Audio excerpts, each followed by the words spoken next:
The sound of gravel crunching under tires echoed like warning bells through the empty woods. Jake's truck came to a hard stop halfway up the mountain road. Something was wrong. His cabin should have been right around the bend, but instead, steel fencing blocked the path, bolted straight into the dirt. A massive sign, spray-painted in red, "Private property, enforced. Trespassers will be fined." Jake stepped out of the truck slowly, boots hitting the ground like the start of a war. His daughter peeked over the dashboard, whispering, "Dad, where's our house?" He walked up to the fence, running his hand along the cold metal. The gate was new, too new.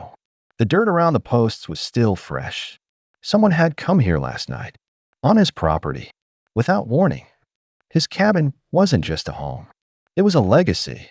He'd rebuilt it with his bare hands after retiring from the fire department.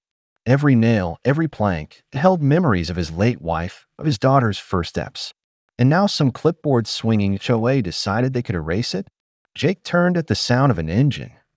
A sleek white SUV pulled up. Out stepped a woman with short white hair, sharp sunglasses, and a smug expression that screamed control. "Karen, you were warned," she said, flipping through a file as if his life were just paperwork. "Your land is no longer in compliance. The road's been repurposed under HOA ordinance. You've got until sundown to vacate." His fists clenched. This wasn't just about policy. It was personal.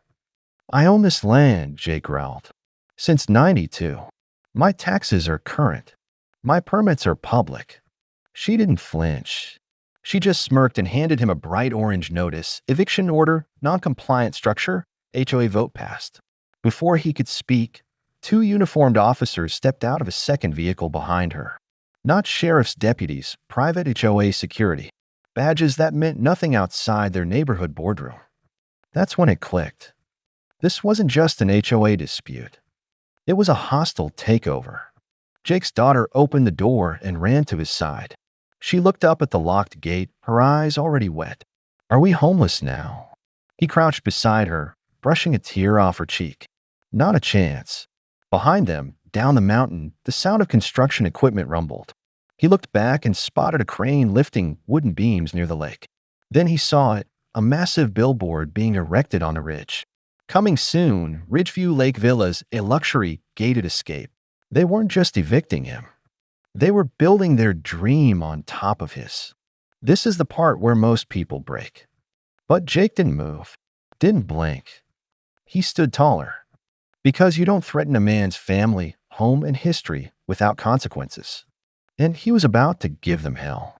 Before we continue, if you believe no one should be pushed off their land by power-hungry boards, like this video, subscribe, and drop a comment saying "Justice for Jake." Your support helps stories like this be heard. As Karen walked back to her SUV, thinking it was over, Jake whispered to himself, they just made the biggest mistake of their lives. Because he wasn't just a homeowner. He was the man who once ran into burning buildings to save strangers. And now, he was ready to burn down their empire with truth, law, and a plan they'd never see coming. The next morning, Jake drove into town to get answers, but his GPS wasn't making sense. The road he'd taken for years no longer had a name on the map. It simply read, "Restricted Area." The town sign that used to point toward his cabin now pointed toward nothing. He slammed on the brakes when he saw it. At the corner where Ridgeview Trail used to begin, a fresh street sign was drilled into place: Karen's Cove Drive, private. Below it, a metal plaque glinted in the sun: authorized HOA residents only. They didn't just fence him in, they erased him. His hands gripped the wheel, so tight his knuckles turned white. But he wasn't leaving. Not without a fight. Back at the county records office, the clerk typed his address into the system and frowned. "I'm sorry," she said. "That parcel doesn't exist in our records anymore." Jake leaned over the desk. "What do you mean it doesn't exist?" The clerk turned her monitor toward him. The property had been removed from public viewing, flagged as pending legal clarification. At the bottom of the screen, HOA Acquisition, Ridgeview Board Committee. They were erasing him digitally, too. He stormed out and drove straight to the cabin. Dust kicked up behind his truck like a cloud of war. But what he found when he arrived made his blood run cold. The treehouse, the one he built for his daughter last summer, gone. Torn down. Only splinters remained. A bulldozer sat nearby, engine cooling.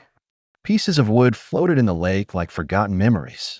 She was sitting in the grass beside the wreckage, holding a broken toy horse. Her face was quiet, but her eyes were screaming. He knelt beside her, holding the toy like a relic. "They don't get to do this," he whispered. "Not here. Not to us." But they were just getting started.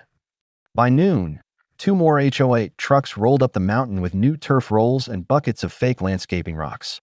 They didn't even look at Jake, just went on laying their plastic paradise over the real earth. One of the workers muttered under his breath, "Heard her getting a private golf cart trail here next month." Jake didn't speak. He walked inside the cabin, grabbed his old toolbox, and came back out. He began measuring, calculating, mapping. Karen thought she had him cornered. She thought he'd give up and disappear like they planned. But every inch they took only fueled the storm building inside him. And storms? Jake knew storms. He'd walked through fire for a living. Inside his truck, he flipped open a folder marked Title History, Ridgeview Lake. Yellowed papers, handwritten signatures, original surveys, and a faded county seal. The past had left breadcrumbs, and Jake was about to follow everyone. But first, he needed someone who knew how to fight this kind of war. Before the sun set, he was back in town, standing in front of a brick law office with peeling paint. The sign above read, "Howard and Sons Land Use Attorneys." The door creaked open before he could knock. An older man with a thick beard and sharp eyes stared at him. "You're Jake? I've been expecting you." She's done this before. But this time, she messed with the wrong man. And that's when Jake smiled for the first time in days. Because this battle wasn't just about saving his home anymore. It was about exposing a system built to silence people like him and turning their greed into their downfall. If you're still watching this, it means you believe in standing your ground when no one else will. Tap that like button, subscribe, and comment, "Take back the land" below. It tells the algorithm you care and that this story matters. Because the next time Karen looked at that mountain, she wouldn't see a victim. She'd see the beginning of her end. Jake returned to his cabin just as the wind picked up. The trees swayed with the kind of tension that mirrored his chest.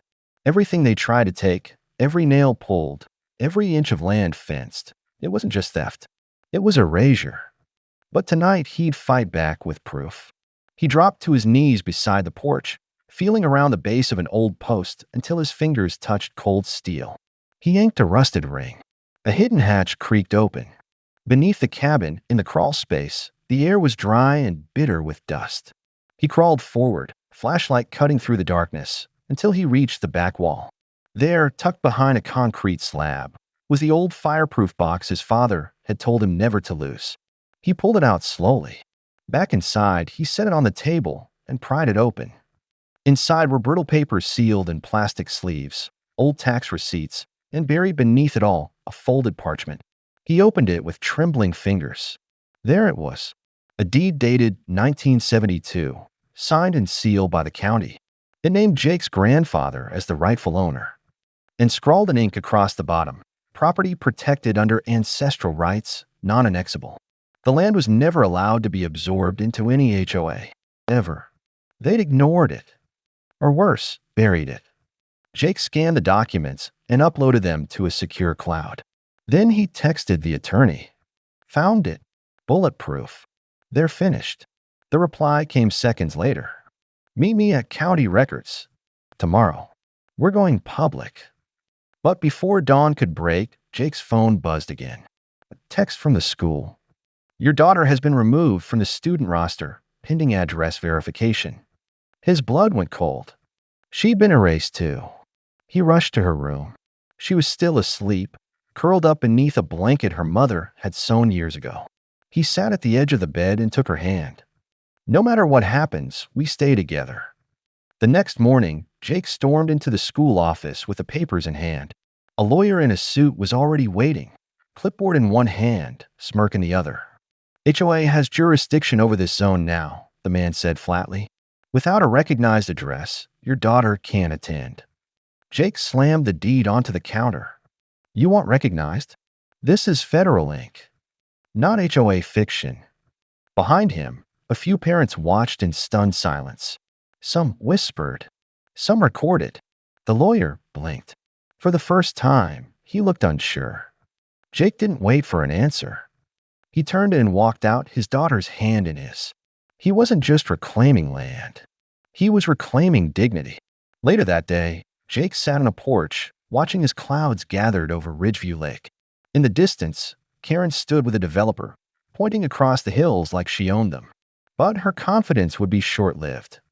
Because tomorrow, Jake would walk into the county courthouse not as a man under siege, but as the rightful owner of the land they tried to steal. And he wasn't walking in alone. The attorney had gathered others, victims of quiet takeovers, manipulated votes, erased records. What started as one man's fight had become a movement. And Ridgeview was about to learn that sometimes the quietest cabins hold the loudest storms. If you're standing for the right to be heard, hit like, subscribe, and comment Land Doesn't Lie. Because the truth is rising, and Karen's empire is about to fall. The courthouse doors creaked open like the entrance to a battlefield. Jake stepped inside, flanked by the attorney and two others, an elderly couple who'd been fined into foreclosure, and a single mother whose home was condemned for having the wrong paint shade.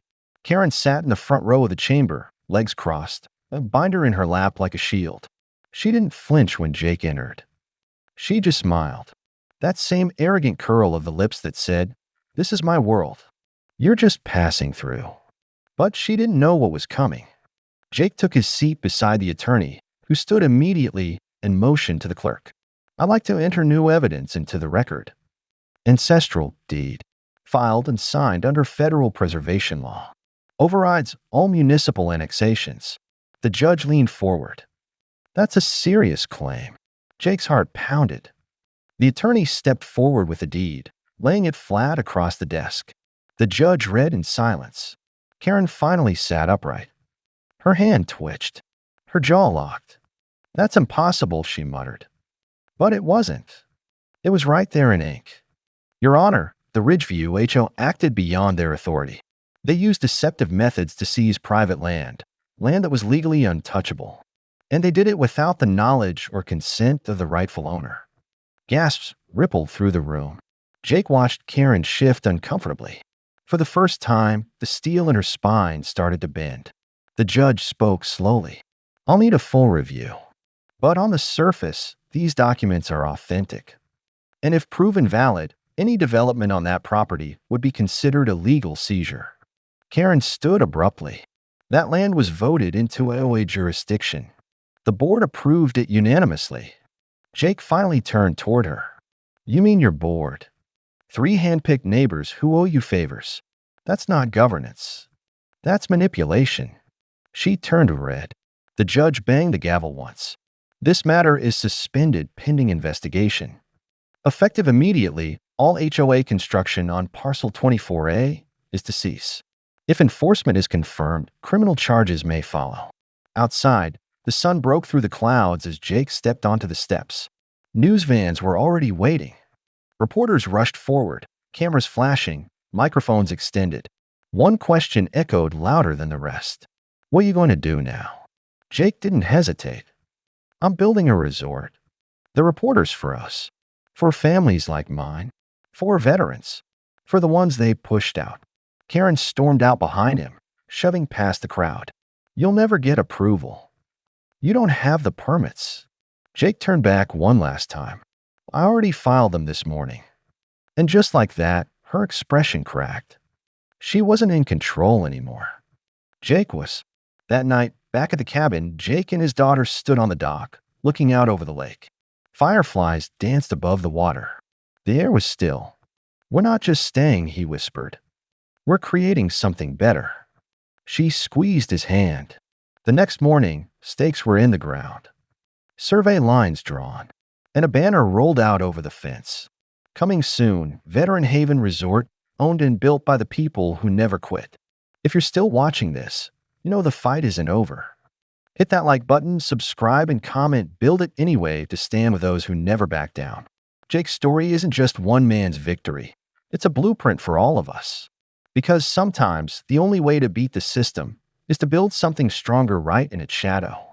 Construction began faster than anyone expected. Trucks roared up the mountain, not carrying weapons of control like the HOA's turf and fences, but lumber, stone, and real people. veterans with tool belts, volunteers from town, even some former HOA members, ashamed of what had been done in their name. Jake stood at the center, boots in the mud, shouting out orders. His hands were blistered, his shirt soaked with sweat, but his eyes burned with purpose. Every nail driven was a message. Every beam raised, a protest against what they tried to erase. Karen watched from across the lake, her patio now shadowed by the noise of progress. She called the county. She filed appeals. She even tried to hire security to block deliveries. But none of it worked. Because Jake had permits. He had the law. And now he had the people too. Then came the letter. A crisp white envelope slid under his cabin door. No stamp. No signature. Just 6 words in a neat, cruel font. You build. We bury you. He didn't flinch. He pinned it to the cabin wall and kept going. 2 days later, a fire broke out. Not large, not uncontrolled, but deliberate. A pile of supplies beside the tool shed ignited in the night. A gasoline trail still smoldered on the dirt. Jake stared at the flames, the heat licking at his boots. His jaw clenched. They were scared. That meant he was winning. The sheriff came the next morning. He walked the site, eyes sharp, boots heavy. You sure you still want to go through with this? Jake nodded. More than ever. The sheriff gave a slow nod. Then let me help. And just like that, the badge stood on his side. By the end of the week, the foundation was laid. The first cabin stood tall, its windows catching the sunrise. It wasn't just shelter. It was a statement. Karen made one last move. She appeared at the construction site, clipboard in hand, flanked by a private inspector. She tried to shut the project down over noise complaints and zoning violations. Jake stepped forward, holding the original deed in one hand and a court-issued exemption in the other. Your rules don't reach here anymore. Karen's face collapsed. In front of the workers. In front of the cameras. She wasn't feared now, she was pitted. She turned without a word and walked away. For good. That night, Jake and his daughter lit the first campfire outside the completed cabin. Sparks danced in the wind. Laughter echoed across the lake. Not from defiance, but from healing. He looked around. Veterans unloading gear. Families arriving with sleeping bags. Children running by the water's edge. This wasn't revenge. It was redemption. If you're still watching, then you understand. This story isn't about hate, it's about hope. About what happens when you stand your ground with truth in your hands and fire in your heart. Hit like, subscribe, and comment. We build back stronger. Let's make stories like this louder than fear. Because when you build from pain, you build something unshakable. A month later, the grand opening of Veteran Haven was more than just a ribbon cutting. It was a reckoning. Rows of cabins lined the edge of Ridgeview Lake, each crafted by the hands of those who had once been overlooked, shut out, or silenced. The air was filled with the scent of pine and fresh timber, the sound of hammers replaced by laughter and music. Jake stood by the welcome sign, wearing a clean button-down shirt tucked into jeans still dusty from work. His daughter clung to his arm, beaming. Around them, families stepped out of trucks, suitcases in hand, eyes wide with awe. This wasn't just a resort. It was a sanctuary. The mayor arrived shortly before noon. He stepped out of his SUV, followed by city officials, press, and even a few skeptical onlookers from Ridgeview's gated section. Jake welcomed them like neighbors, not enemies. The mayor shook his hand with both of his. What you built here, it's going to change this whole region. Jake looked around at the cabins, the campfire pits, the small chapel tucked between trees. It already has. The ribbon was cut with cheers, but Jake's eyes searched the crowd. No sign of Karen. No glare from across the lake. Her SUV hadn't been seen in over a week. Rumor was she'd quietly sold her house and moved out of Ridgeview altogether. But Jake didn't celebrate her absence. He focused on the presence of those who mattered. A group of veterans stood near the dock, one man in a wheelchair, another holding a service dog. A little girl ran up to them and handed each a homemade thank you card. One of the men wiped his eyes behind sunglasses. Jake felt it in his chest like a tide rising. That night, the first community bonfire lit the sky. Children roasted marshmallows. Old war buddies shared stories they hadn't told in decades. And Jake Jake stood at the edge of it all, taking it in. Then an old pickup rolled in late. Out stepped an elderly man in uniform pants and a cane. He looked around, eyes glistening. Jake walked over, greeted him with a firm handshake. "Sir, this place was built for you." The man pulled something from his pocket. A photograph, black and white, faded at the corners. "That's me. And that's your grandfather. Right here. Before this lake was even dug. Before there was any ridge view at all." Jake stared at the photo, barely breathing. "Your family planted roots here long before they paved the roads. What you've done, it's full circle." Jake nodded slowly, voice low. "We just made sure it stayed sacred." The two men walked toward the fire together. If this story moved you, hit like, subscribe, and comment full circle. Because in a world of takers and fakers, it still matters who holds the line. This isn't just about land, it's about legacy. And sometimes the greatest revenge is building something no one can tear down. The resort was alive now. Veteran Haven wasn't just built, it breathed. Every morning, coffee brewed in small cabins while boots hit the gravel trails. Families gathered by the lake, veterans led workshops, and strangers became neighbors. What had started as a fight for one cabin had become a movement grounded in dignity. But peace didn't mean the past was forgotten. Jake walked the ridge trail early one morning, just as sunlight crept over the treetops. He stopped at the overlook, once claimed by Ridgeview's HOA, now open to anyone who dared to dream. A small bench sat at the edge, hand-carved, marked with the names of every volunteer who had helped raise the first wall. He sat quietly, the wind brushing his face. In his hand, a folded letter. Karen's handwriting. "Jake, I was wrong. I know that now. This place, you turned it into something I never could. I left Ridgeview.